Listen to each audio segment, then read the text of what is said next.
오늘 말씀의 제목은 담대함을 주는 사람. 한마디로 얘기해서 담대함을 주는 사람이 되라. 그런 말씀이에요. 여러분, 우리가 공동생활을 하면서 어떤 사람은 세워진 그 지도자를 이렇게 담대할 수 있도록 그렇게 용기를 북돋아주고 힘이 되는 사람이 있는가 하면 어떤 사람은 어떻게 해서든지 그 지도자가 괴롭게 만드는 그런 사람들도 참 많이 있는 것 같아요. 그렇죠? 교회 생활할 때에도 그래요. 교회 안에도 그 사람하고 만나서 얘기하면 왠지 모르게 용기가 생겨요. 힘이 나고, 그리고 그 사람하고 만나서 얘기하다 보면 내 근심, 걱정 이런 게 언제 사라졌는지 다 사라져 버리는 사람이 있어요. 근데 어떤 사람을 만나서 얘기하면 아주 평안했던 마음이 다 깨져버리는 그런 사람들도 있어요. 특별히 공동체 생활을 해야 되는 교회 생활이 서로에게 힘이 되고 용기를 주고 그리고 담대하게 무언가를 행할 수 있게 만들어줘야 되는데 교회 생활을 하면서도 항상 아주 가슴을 그냥 막 후벼 파는 사람들이 있어요. 그런 사람들 만나서 대화하다 보면 아주 그냥 내 길을 다 그냥 쪽쪽 다 빨리는 것 같아. 뭐 그런 경우도 좀 많이 경험해 봤어요. 여러분, 이왕이면 교회에서도 담대함을 주는 뭐 그런 역할을 하는 사람이 되어야 되지 않겠어요? 또 우리 가정에서도 그래요. 가정에서도 그냥 한마디만 하면 그 모든 게 다 그냥 봄눈 녹듯이 다 녹아버릴 수 있는데 그 한마디를 못해서 계속해서 그 냉전이 이어져 갈 수밖에 없고 그 말 한마디만 하면 되는데 그 표정 한 번만 씩 웃어주면 되는데 그리고 뭔가 내가 이 불편한 관계를 좀 깨기 위해서 먼저 노력하면 되는데 먼저 좀 일어나고 먼저 좀 청소하고 먼저 좀 애를 쓰고 그거 한 번만 해주면 되는데 그걸 못 해가지고 항상 마음에 짐이 되는 사람이 있어요. 그런데 그런 걸 통해서 마음에 담대함을 주는 그런 가족 구성원들도 얼마든지 있다는 거예요.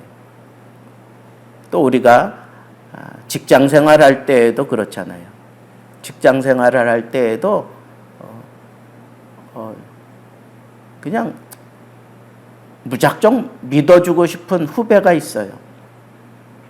내 밑에 사람들이지만 왠지 안심이 돼. 뭘 맡겨도 다 해낼 것 같아.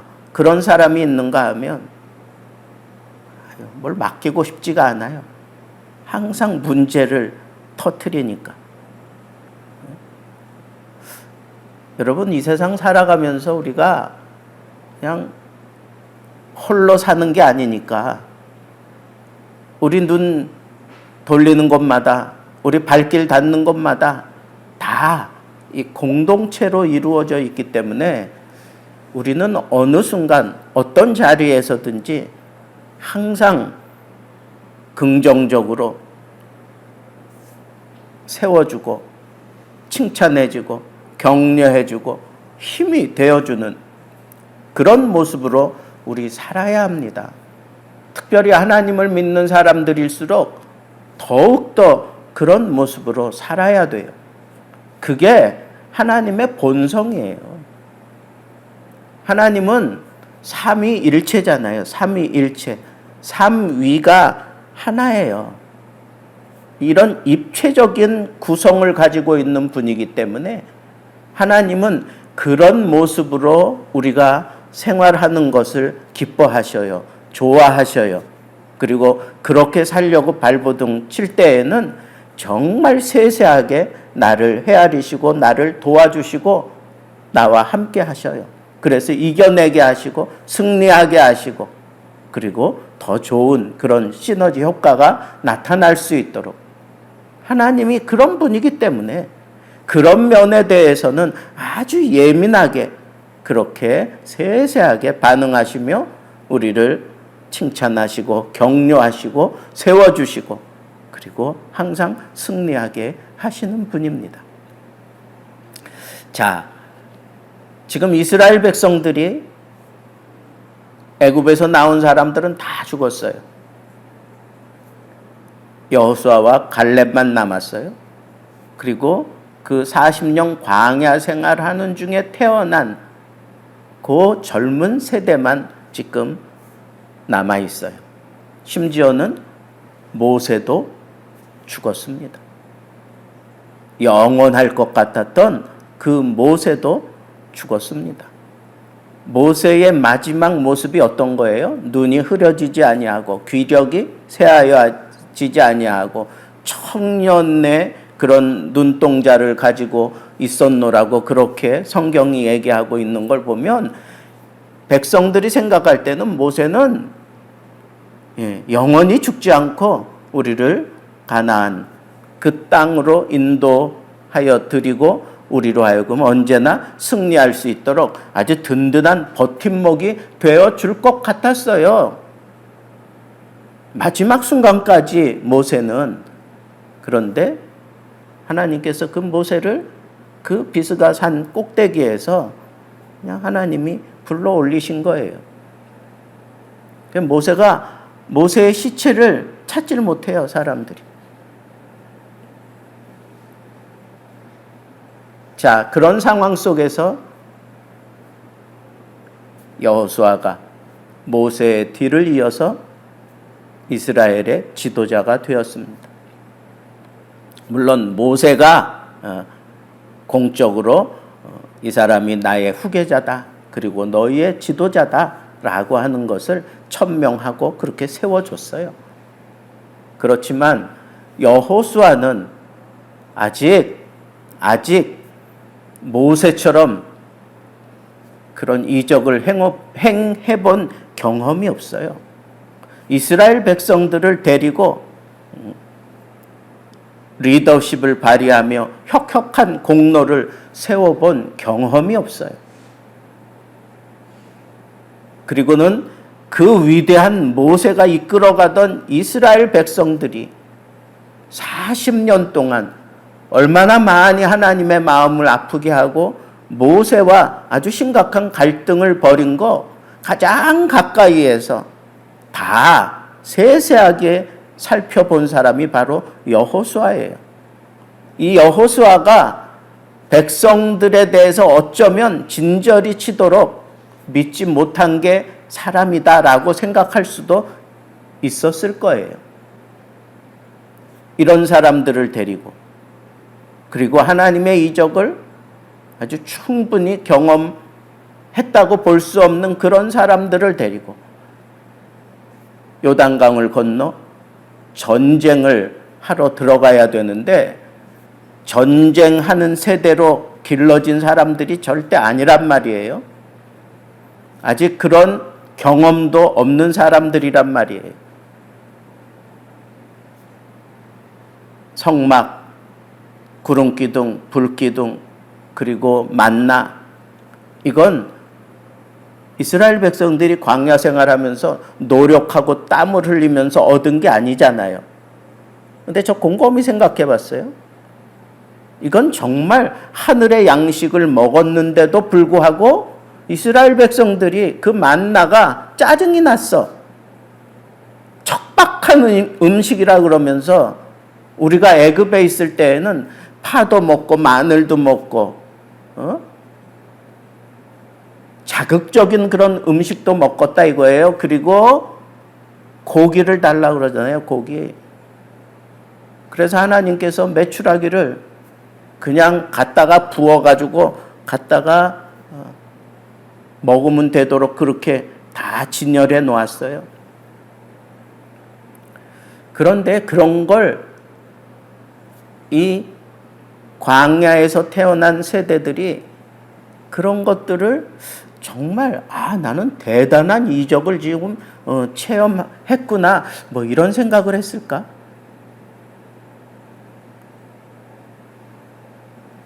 기적이 매일같이 이루어진다면 그거 기적이라고 생각할까요? 그냥 상식이라고 생각할 것 같아요. 우리 인간이 그렇지 않아요? 굉장한 기적이 사실은 매일같이 새벽마다 아침마다 언제 생겼는지 모르게 그 만나가 하늘로부터 주어졌는데 그걸 매일 일상을 통해서 그걸 먹었다고 생각해 보세요. 그걸 일상을 통해서 계속 먹는 기적이라면 기적이라고 생각 안 해요. 그냥 일상이라고 생각하지. 그렇지 않아요?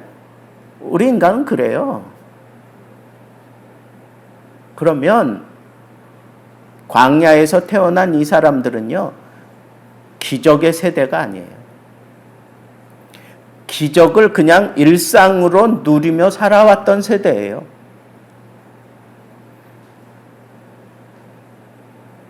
여러분, 이게 아주 큰 함정이 그 세대에게 있어요. 불감증이라는 거 아세요? 무언가 내가 이렇게 불감증을 내가 가지고 있으면 기대가 없어요. 이적에 대한 기대 없습니다. 하나님에 대한 기대 없습니다. 그리고 자기 스스로 자기가 무뎌져 버려가지고 자기를 관리할 수 있는 그런 센서가 작동하지 않아요.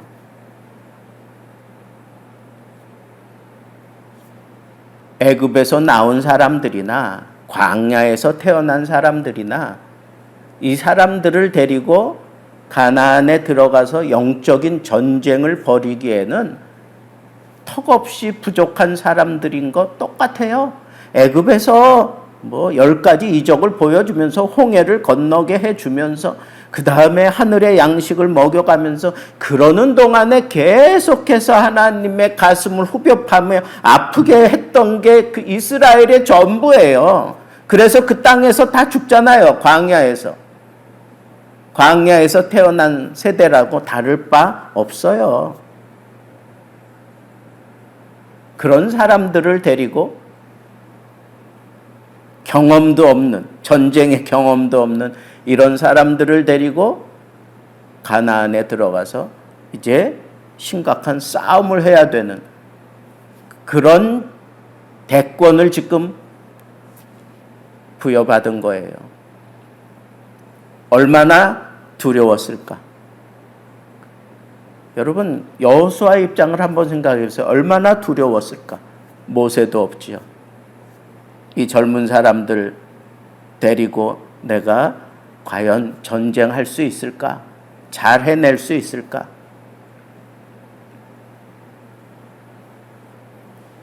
그런데 이 전쟁을 위해서 하나님께서 명령을 하셔요.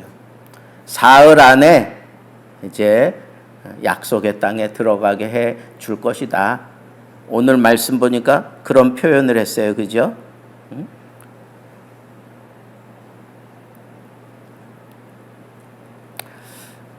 11절에 보세요. 진중에 두루 다니며 그 백성에게 명령하여 이르기를 양식을 준비하라. 사흘 안에 너희가 이 요단을 건너 너희의 하나님 여호와께서 너희에게 주사 차지하게 하시는 땅을 차지하기 위하여 들어갈 것임이니라 하라 그랬어요. 사흘 안에 지금 약속의 땅에 들어가게 하겠다는 거예요. 그런데 지금 이스라엘 백성들이 진열해 있는 위치가 어디예요? 대열을 딱 짜고 있는 위치가 어디예요? 바로 앞에 뭐가 있어요? 요단강이 있어, 요단강이. 이 요단강을 건너야 되는 거예요. 요단강을 건너야 가나안 땅에 들어가는 거예요.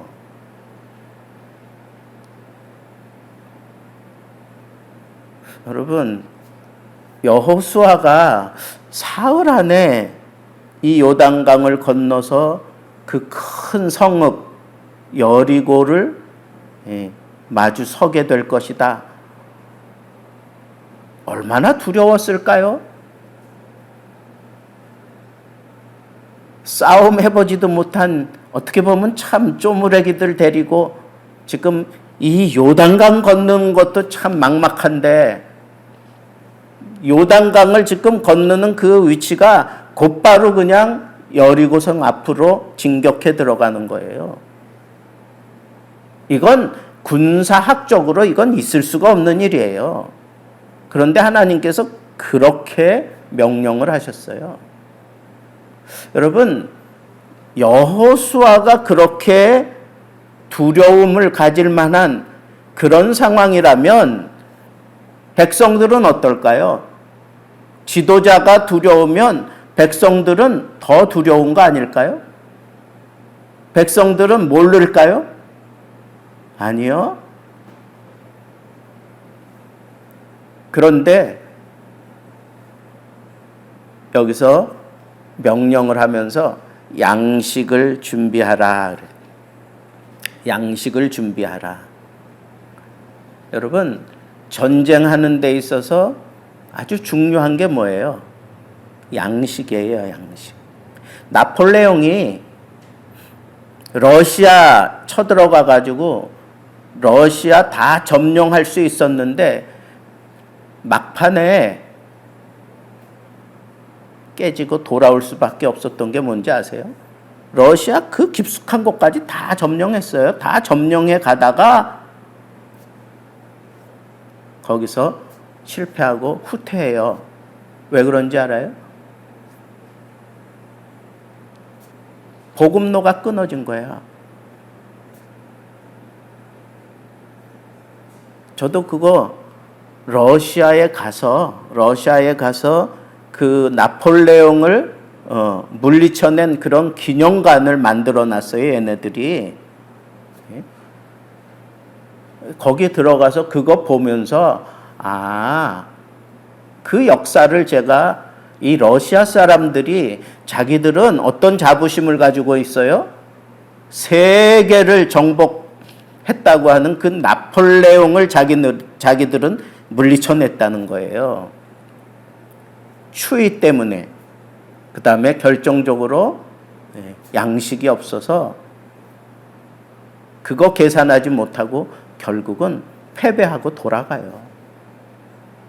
그런데 오늘 양식을 준비하라 하는 이 말씀은, 여러분, 저는 왜 이런 얘기를 할까? 왜 이런 얘기를 할까? 성경이 양식을 준비하라. 그 얘기는 뭐예요? 여러분, 내가 전쟁하러 가는데 그냥 양식 챙기지 않고 그냥 간다고 생각해 보세요. 그건 뭐예요? 그냥 그 전장에서 죽겠다는 거예요. 총알바지가 되고 죽는다는 거예요. 옛날에 일본 애들이 뭐 가미가제 뭐 그래가지고 완전히 이 비행기 타고 가서 그냥 비행기체로 다 그냥 들이받았잖아요. 돌아올 수 있는 기름을 안 넣어준 거예요. 그냥 거기까지 가는 것만 넣어준 거예요. 그러니까 걔네들은 완전히 가서 비행기체로 가서 다 죽었잖아요. 그런데 여기 양식을 준비하라 하는 얘기는 뭐예요? 그 전쟁에 들어가서, 전쟁 상황에 들어가서 내가 그 양식을 챙겨 먹도록 그렇게 하나님께서 이미 어떤 사인을 주신 거예요. 사인을 주신 거예요. 이기는 싸움을 하게 하겠다는 거예요. 죽으러 들어가라는 게 아니라 이기는 싸움을 하게 하겠다는 거예요. 그런데 여러분, 앞에는 요단강이 있어요. 그리고 제일 먼저 만나는 성은 가장 강력한 성 여리고성이에요. 그 여리고성 나중에 살펴보겠지만 그 성곽 뭐 이런 것들을 고고학적으로 발견해놓은 거 보면 엄청납니다. 그 성곽의 그 넓이가 뭐 마차들이 왔다 갔다 할 수 있을 만큼 큰 그런 성곽을 가지고 있었어요. 그 정도로 잘 준비되어 있었던 성이라는 거예요. 싸움에 아주 능숙한 그런 훈련된 사람들이 살고 있었던 성이라는 거예요. 근데 우리가 잘 아는 대로 싸워보지도 않고 그냥 성을 다 무너뜨리고 말았잖아요. 여러분, 하나님이 명령하실 때에 이렇게 사인을 주실 때가 있어요. 양식을 준비하라. 이거는 그냥 양식 없이 그냥 건너가라. 뭐 이런 표현을 할 때에는 그 싸움에서 어떻게 될지 모르는 그런 상황 속에 던져놓는 거지만 양식을 준비하라 이 얘기는 뭐예요? 너희들이 이겨놓은 싸움을 충분히 누리려면 이 양식을 먹어가면서 해야 되니까 양식을 준비하라 그러는 거예요. 여러분 잘 새겨들어야 돼요. 영적으로 여러분 잘 새겨들어야 합니다. 여러분들이 정말 하나님의 사인을 충분히 이해하고 살아간다면 내 앞에 무슨 일이 벌어질지라도 어떤 상황이 내 앞에서 펼쳐질지라도 나 두렵지 않아요. 당당하게 나아갈 수 있어요. 하나님의 사인을 여러분들이 좀 헤아리며 살았으면 좋겠어요. 담대함을 주는 사람들은 어떤 사람들인가? 적어도 하나님의 사인을 헤아리고 그 전쟁에 임하는 사람이라고 저는 생각해요. 전쟁해보지도 않은 그 세대가 요단강도 건너야 돼. 여리고성을 가서 쳐서 무너뜨려야 돼. 그런데 자기들은 준비된 게 아무것도 없어요. 그런데 하나님의 말씀은 양식을 준비하라고 하여 그렇게 명령을 주시는 거예요. 여호수아를 통해서.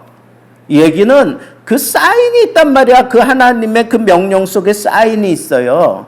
그 사인을 충분히 이해한 사람들은 그 전쟁에 투입되는 데에 대해서 주저하지 않았어요. 그 전쟁에 들어가는 데에 대해서 주저하지 않았다고.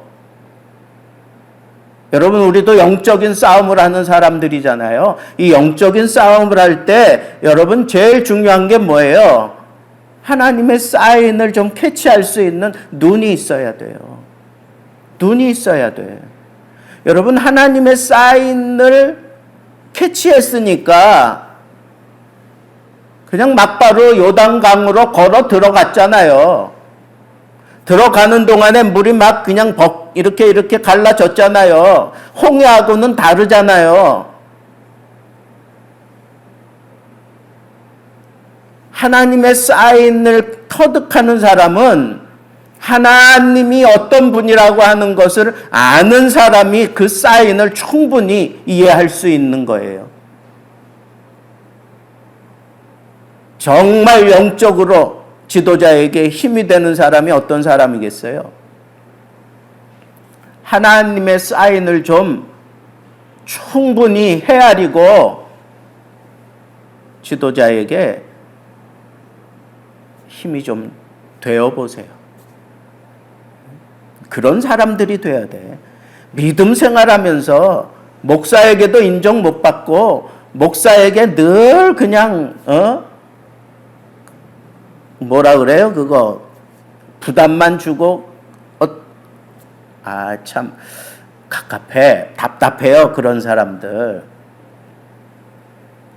하나님의 사인을 딱 캐치하고 하나님이 이 싸움에서 승리하게 하신다는 그런 믿음이 있으면 앞에 요단강이 어떻게 갈라질 거라는 얘기 안 했어요. 그냥 제사장으로 하여금 들어서라 그렇게 얘기해요. 실행하니까 요단강이 갈라지기 시작했어요.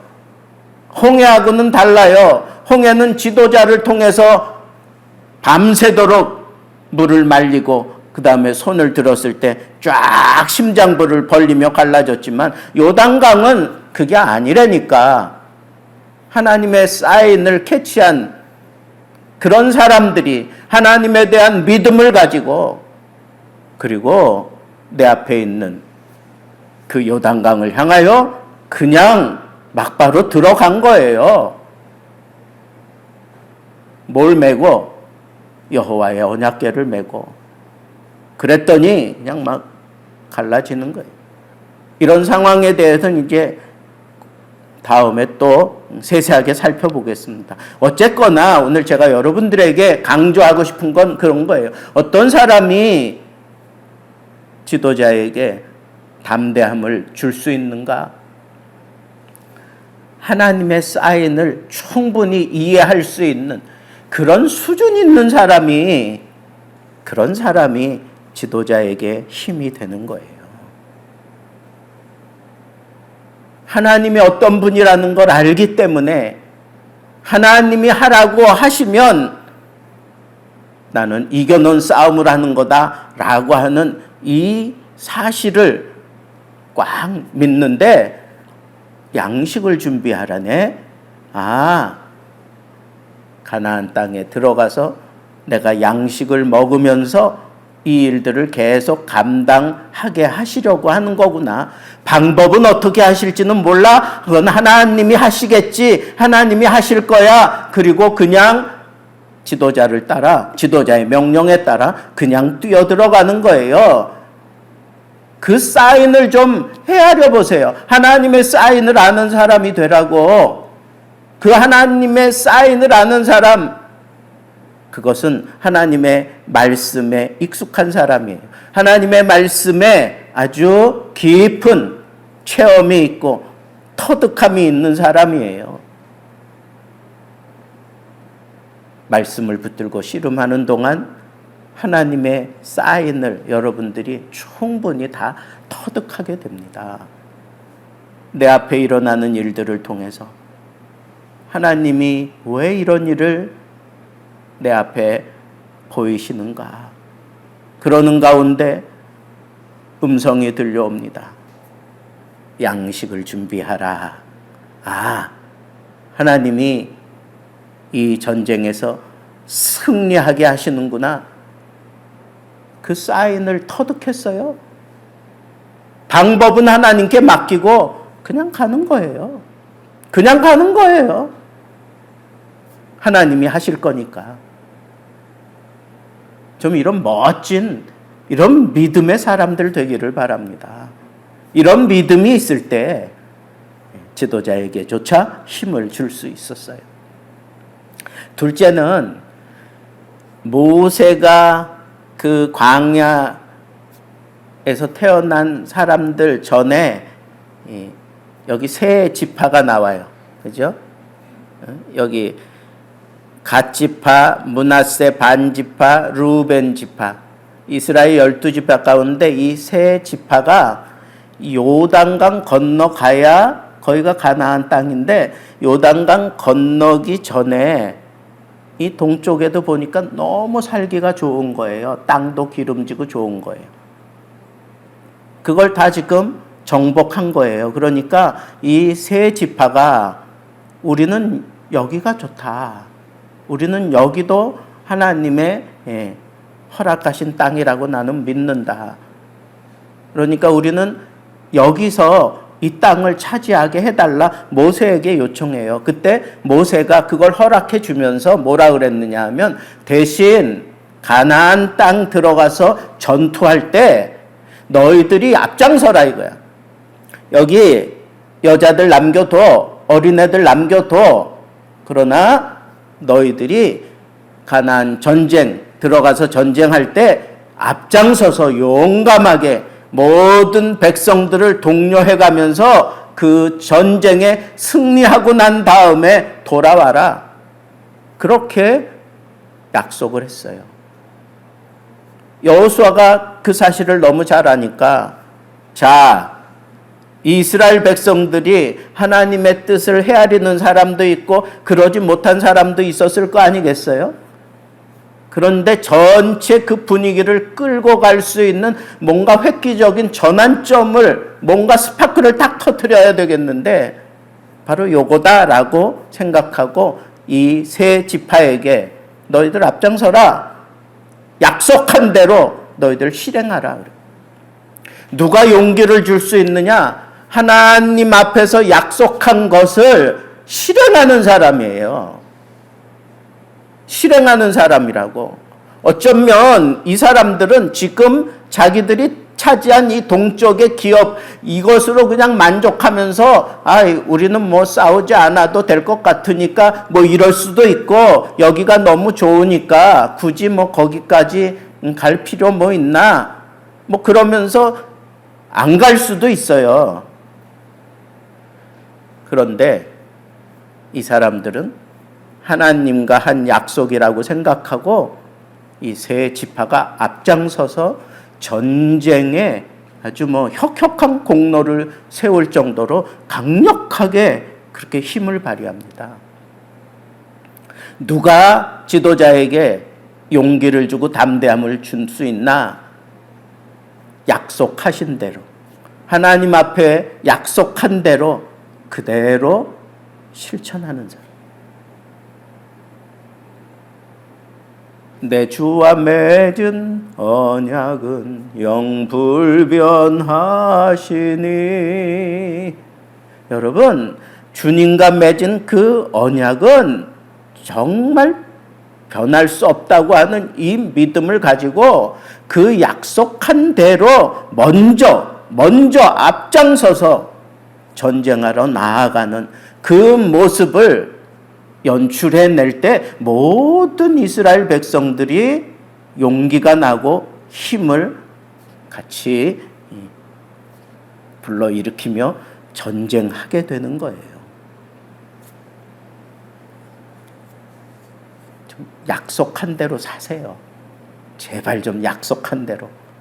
약속했어요? 그럼 약속한 대로 사세요.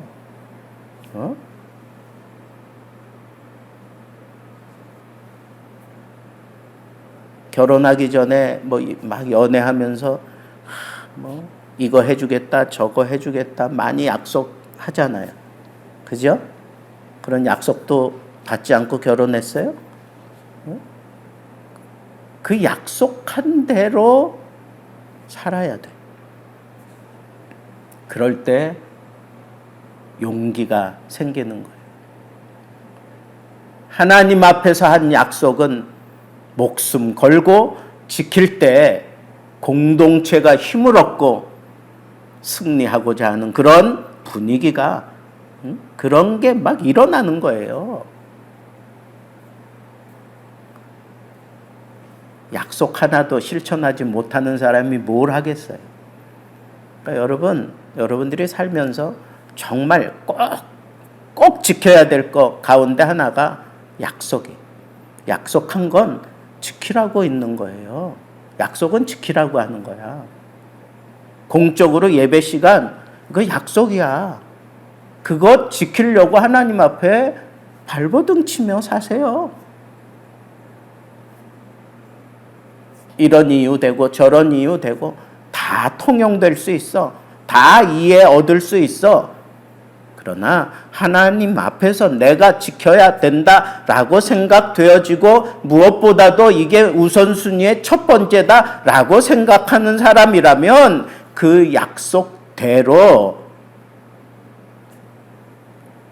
영화부 가르칠 때 그때 막 한참 유행했던 노래가 아이들한테 가르치는 노래가 나는 주일날에는 엄마 등에 업혀 성전 간다 이거예요. 예배 보러 간다 이거예요. 그래서 주일날에는 항상 하나님 앞에 예배 드려야 된다라고 하는 것을 심어주는데 정작 부모님들은 안 나와. 아이들은 가고 싶은데 아이들은 막 그렇게 노래하는데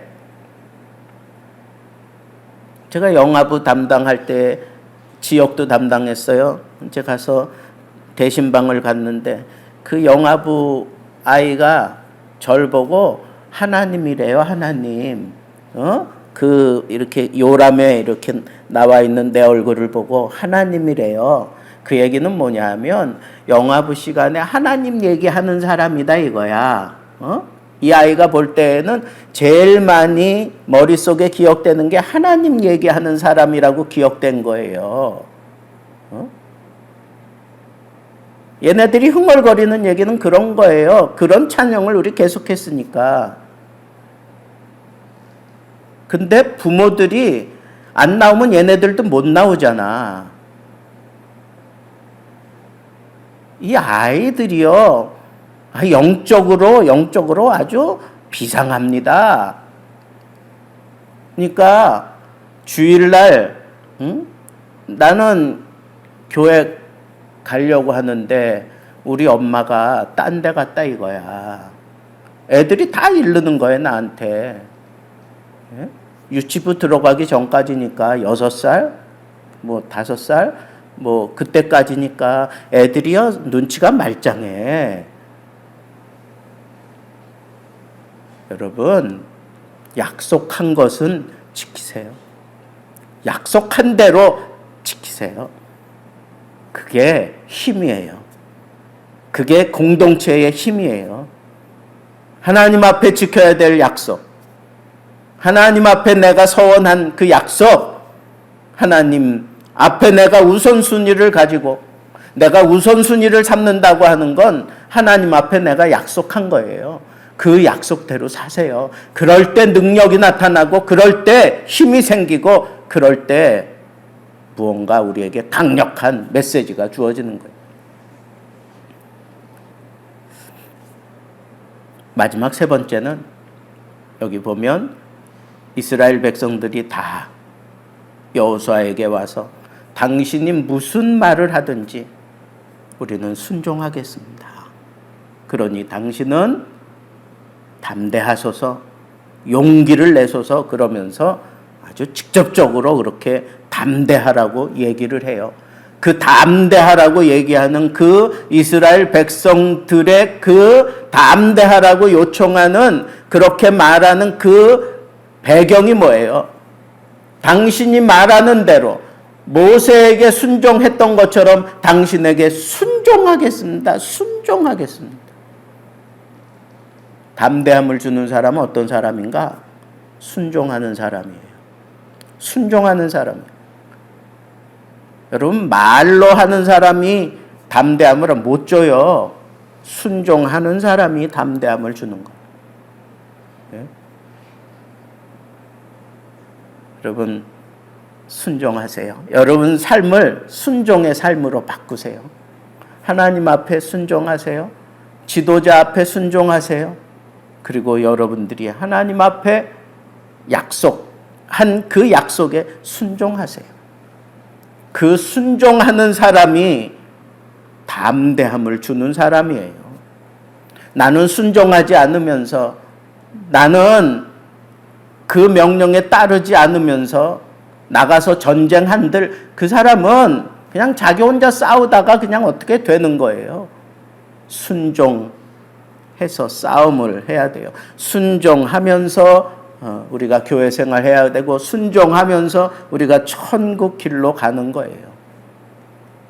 오늘 우리는 담대함을 주었던 이스라엘 백성들이 여호수아에게 담대함을 주었던 것처럼 여러분 삶 속에 담대함을 줄 수 있는 사람 되기를 바랍니다. 첫째는 하나님의 메시지를 좀 헤아리라 그랬어요. 둘째는 그 하나님의 그 메시지를 헤아리고 그리고는 앞장서서 약속대로 좀 사세요. 셋째는 순종하세요. 이 단순한 원리, 이게 교회를 담대하게 만들어요. 여러분들의 가정을 담대하게 만들어요. 여러분들의 미래를 담대하게 펼쳐가도록 만들어줍니다. 오늘 이 말씀 우리 붙들고 오늘 함께 우리 기도하겠습니다.